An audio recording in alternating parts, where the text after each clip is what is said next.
हमारो अपना पापा जोरी के राजा है कार चढ़ी बेसहिले हरदी के गांठ है कार चढ़ी बेसहिले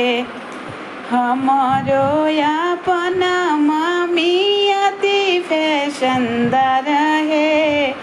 सोने के सिलौटी पीसे हरदी के गांठ है सोने के सिलौटी पीसे हमारो सुंदर बेटी अति सुकुवारी है